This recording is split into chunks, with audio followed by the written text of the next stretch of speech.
Oke, assalamualaikum warahmatullahi wabarakatuh. Selamat berjumpa lagi di podcast spesial. Ya karena spesial, ini jarang-jarang terjadi di dunia pendidikan, di dunia Pekalongan, Pak. Karena Pekalongan itu bisa dibilang masih kurang basah, biarpun sudah kena rob. Nah, malam hari ini saya kebetulan kedatangan dua bintang tamu spesial. Istimewa banget karena kelasnya sudah nasional semua, mendunia bahkan. Ada Bang Raudal Tanjung Banua, terus kemudian ada saya nyapanya Pak apa Mas nih? Pak aja ya, Pak Indra Tranggono. Kedua-duanya adalah sastrawan kelas wahid pokoknya.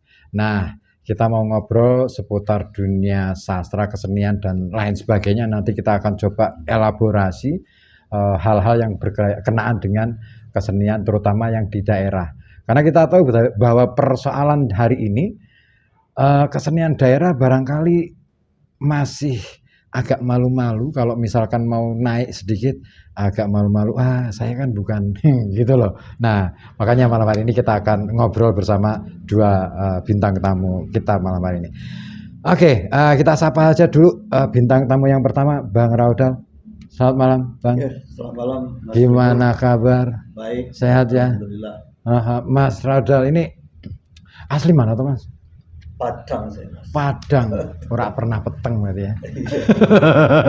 Honore lancar. Iya bener, makanya terang benerang. Mas Raudal,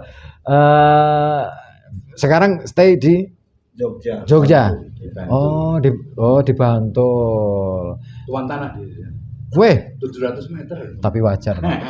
Orang Padang kalau nggak kaya, Iya. di tanah rantau, Iya. nggak diakui Tapi kepadangannya. Si Raudal ini agak beda. Orang Padang itu kan paling suka perapatan lah. Oh iya. Buka warung. Dia di pertigaan. Oh, Terus kayak ulane jadi. waduh. Sastra pedalaman. Terus pedalaman. Oke ulane ya. Sastra pedalaman. Nanganin lo itu Mas. Iya. Oh iya. Nah, Mas Raudal ini kalau bagi para penikmat sastra saya kira sudah sangat akrab betul nama beliau. Karena saya juga beberapa juga menyimpan atau mengoleksi buku-buku kumpulan puisi terutama Mas Raudal. Nah, saya ingin tahu nih ceritanya gimana kok tiba-tiba bisa kecemplung ke Jogja itu. Ya, terima kasih Mas Ribut. Sebenarnya kalau di bersastra saya tidak langsung kecemplungnya ke Jogja. Tapi saya pernah menulis itu ya di sebuah buku proses kreatif yang diterbitkan oleh Balai Bahasa di Jakarta. Saya menulis judul tentang keluar dari Jogja judulnya.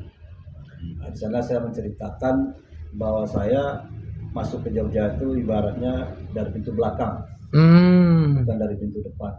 Pintu depan itu saya asumsikan mereka datang ke Jogja mungkin dalam mau kuliah, studi. Kemudian baru menetap di situ gitu. Oke. Tepatnya penyusup. Menyusup. Saya itu ke Bali dulu gitu. Oh iya, ke Bali dulu ya. Sama di Bali, spirit Jogja lama saya ambil dari Bulan Perangi yang waktu itu sudah terus di Bali gitu ya. Baru dari Bali saya masuk ke Jogja. Awal baru kuliah, kemudian ini dan tidak keluar lagi. Tapi saya membayangkan ada masa-masa ketika membayangkan indah juga kalau keluar ke Jogja dari Jogja. Tetapi ternyata perkara keluar di Jogja itu bukan perkara yang mudah. Kenapa emang? Kalau perkara masuk gampang itu. Jogja itu saya aja waktu masuk dari pintu belakang itu udah bisa berkunjung ke rumah penulis-penulis yang lain, ketemu dengan rumah Mangun bisa masuk mudah. Tapi kalau udah kena itu juga sulit keluar karena bisa kalau secara sederhana kenyamanannya bisa, kemudian atmosfer keseniannya, kemudian juga infrastrukturnya, jaringannya gitu. Nah itu yang membuat kita kemudian tidak bisa keluar gitu. Biaya hidup murah. Ini berarti judulnya penyusup yang terperangkap. Ya. Itu yang tersesat di jalan yang benar. Gimana ya? Nah, sekarang itu filmnya itu. Oke, nah itulah sedikit cerita tentang Bang Raudal ya, bahwa ternyata menjadi penyusup yang terperangkap dan tidak bisa kemana-mana itu. Tapi asik sih. Ini mungkin bisa menjadi bahan untuk cerita barangkali ke depan. Nah, saya bergeser sedikit ke Pak Indra Tranggono. Pak Indra Tranggono, asli Jogja Pak, Ya. Nyelengan. Ya. Di? Saya itu lahir di Jogja, tumbuh di Jogja, sampai hari ini tinggal di Jogja. Betah ya Pak ya? Dulu awal mula saya belum tertarik pada sastra, tapi di pers, jurnalisme. Iya. Saya bekerja di 2 harian, satu Masa Kini dan yang satunya Harian Berita Nasional. Oh iya. Waktu itu dikelola oleh Kompas. Nah, kemudian saya itu pada mulanya itu tertarik pada dunia puisi. Terus berkembang, akhirnya saya menekuni cerpen. Nah, sederhana saya itu ketika mau menembus media nasional. Ya. Saya hitung dalam 1 tahun itu ada sekitar 45 cerpen yang dimuat. Wow. Pertanyaan saya, mosok satu pun saya nggak bisa nembus ini. Itu yang saya tanamkan. Wah, akhirnya saya bergelut dengan diri saya sendiri, nulis goal tahun 92 di Kompas. Cerpen saya itu. 92. Ya. Mulai nulisnya sejak 80, jadi 12 tahun. Gitu loh. Artinya yang ditolak itu lebih banyak daripada yang diterima gitu. Tetapi kan sebagai orang yang masokis kan kayak gitu indah kan. Iya. Menikmati penderitaan, gitu kan indah. Ini menarik ya. Ternyata ini sedikit bernostalgi tapi mungkin generasi sekarang itu nggak mengenal koran Pak soalnya. Ini jadi problem. Dan asiknya Mas, waktu zaman koran itu kalau ngutut itu loh. Iya. Itu loh, itu ngutut itu, wah itu berdebar. Misalnya judul cerpen saya waktu itu ada depannya huruf K. Begitu K gitu, wah ini mesti medeng aku. Bulane ngene wong liya. Kalah yang lain gitu loh. Itu langsung drop gitu, tapi senang, durung masuk. Kedua yang saya pertimbangkan adalah kalau kita ngirim ke media, itu sesungguhnya niat kita itu mengukur kemampuan diri sendiri. Layak nggak sih? Bagaimana cerpen kita itu dibaca oleh 5 orang redaktur? Kalau lolos berarti kita itu boleh GR lah. Oh ya. Ya rada mutu ternyata. Ya. Kan gitu. Sekaligus bisa membusungkan dada sidik lah di depan teman-teman. Jadi pada mulanya saya tidak terobsesi pada honor. Oh gitu. Tetapi bagaimana saya bisa mengukur diri, dan kedua pengakuan. Gitu. Kan kerja itu kan yang utama adalah aktualisasi diri. Nah di situ terpenuhi.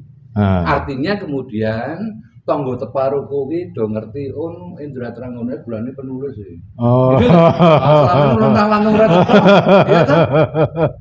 Ternyata itu penting juga loh Mas. Aktualisasi itu ya. Iya, karena aku ketika rondo, ketika arisan, lengundan gimana Pak penulis? Nah, gitu. Mantap. Biasa bagi saya. Iya, jarang-jarang itu sapanya kayak gitu. Kedua, ketiga dari honor-honor itu saya tabung, kemudian saya bisa beli sepeda motor. Bahkan alhamdulillah bisa beli tanah. Mantap. Bisa Yogyakarta itu betul-betul dari nulis itu. Full dari nulis ya Pak ya? Misalnya dari KR itu dapat berapa waktu itu 200.000, itu yang 100 saya masukkan. Tapi ya ngetik. Nah itu dia. Dan Nekso Rogo orang Ramadan ini kosong.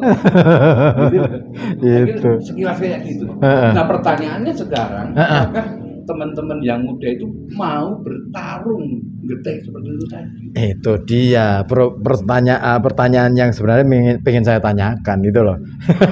Tapi gini, Ini ada sesuatu yang menarik kemarin. Beberapa waktu lalu Kompas menerbitkan satu laporan yang cukup menggugat banyak orang bahwa sastrawan tidak bisa hidup dari sastra gitu loh. Wah itu kan menarik gitu.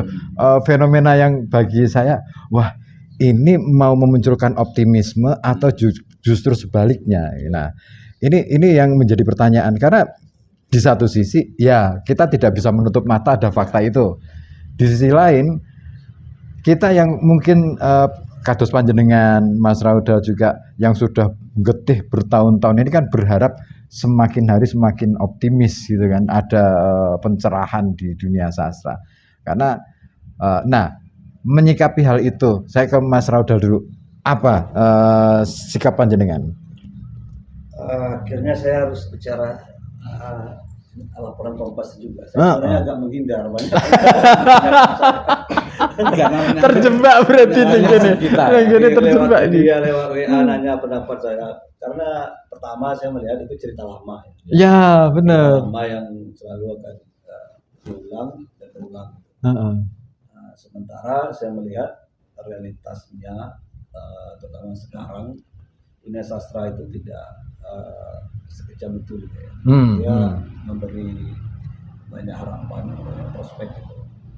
Tapi tentu dalam pengertian bahwa sastra itu sebagai laku gitu ya.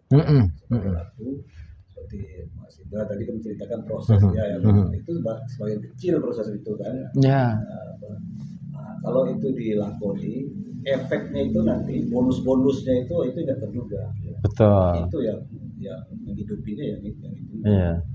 Nah, jadi kita tidak bisa secara mentak dibayar nulis ini dibayar ini hanya selesai itu enggak itu. Nah, itu yang membedakan saya kira dunia penulisan dunia sastra itu dengan kerja-kerja formal yang lain.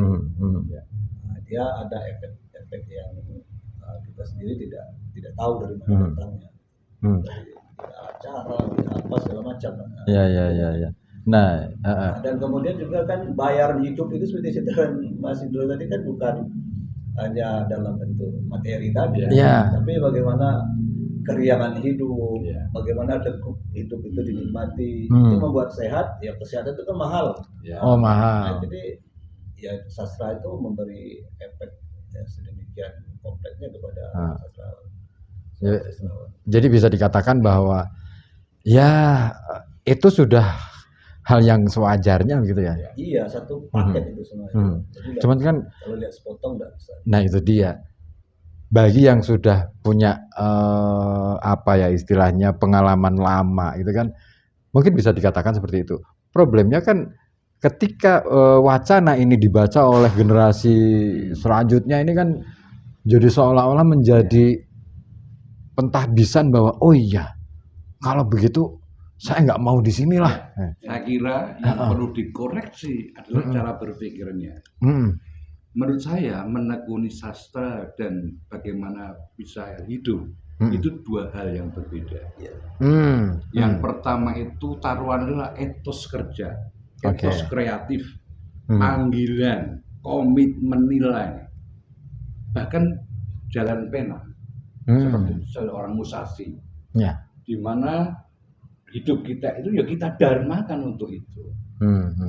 Nah sementara cara untuk bertahan itu ya harus terkait dengan hal-hal yang pragmatis. Artinya gini, ketika saya ngomong bahwa saya bisa beli tanah alhamdulillah seperti itu kan dampak dari komitmen yang sudah saya berikan ke sastra. Misalnya kemudian saya jadi juri, saya jadi narasumber berbagai seminar, banyak. Artinya ada yang dikatakan Raudal tadi, ada resonansi efek itu tadi. Nah, dua hal yang berbeda. Maka ketika ada seorang aktor sambat saya, Mas aku reso urip saka dunia aktor, kowe ora usah dadi aktor minggato teater ora bakal kelangan apapun. Lho kowe menjanjine piye? Iki ditagih saatnya ini. Ya. Orang yang saya katain demikian sekarang jadi aktor besar. Menjadi aktor terbaik dalam FFI. Saya tantang dia. Nek kowe itu kepengin sugih saka aktor, saka teater, bullshit, raiso. Dia rela mas jadi tukang batu. Bayangkan di antara latihan-latihan itu dia jadi tukang batu, tidak merasa bunuh diri kelas ya, karena penyikapan terhadap kesenian dia tidak punya beban. Manusia itu ada dua jenis, satu memberhalakan predikat, status, seniman juga kembelengan gitu, satu seniman itu rapi itu petani kok mas, ya kudu macul, ya kudu menyiangi, dan itu make sense untuk tuntutan hidup kita, kan gitu. Jadi ketika petani kui nggak macul, berarti dia mengingkari pilihan jadi petani, kan gitu. Kalau penulis tidak nulis, itu berarti mengingkari, kan gitu. Nah, tagihan-tagihan komitmen ini yang membuat kita bertahan, kan gitu. Nah, kayak saya dalam refleksi saya soal isu Kompas itu, saya kemudian teringat saudara Raudal. Raudal itu dapat bonus dari Gusti Allah kayak banget, menang lomba berkali-kali, saya jurinya pernah, penghargaan dari pemerintah, dari lembaga-lembaga, ilir.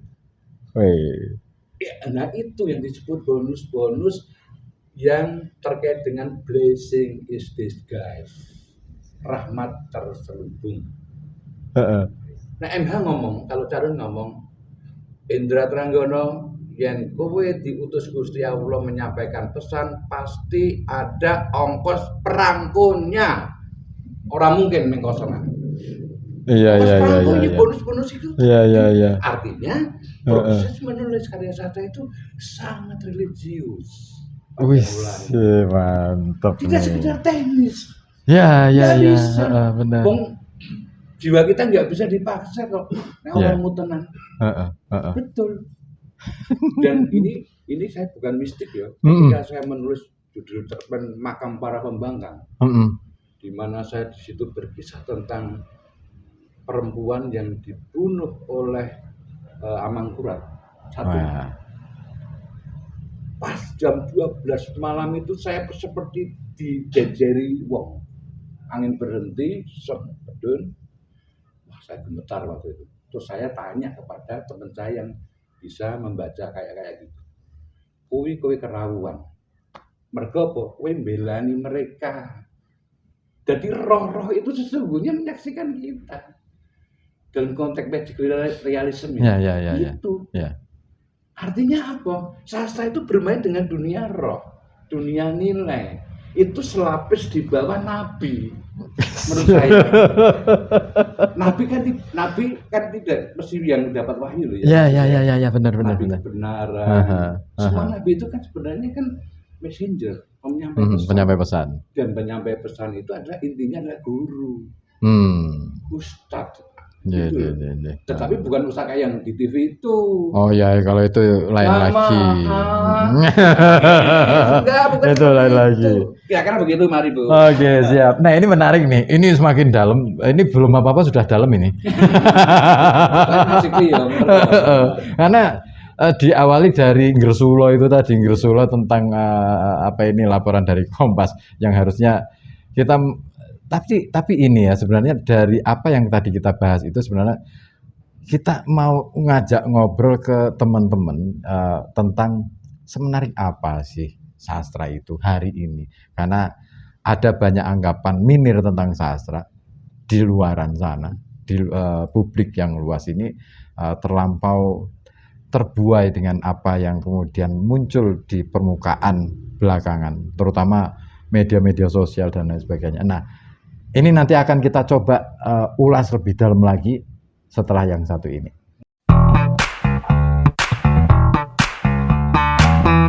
Koja Sastra akan kembali setelah beberapa pesan berikut ini.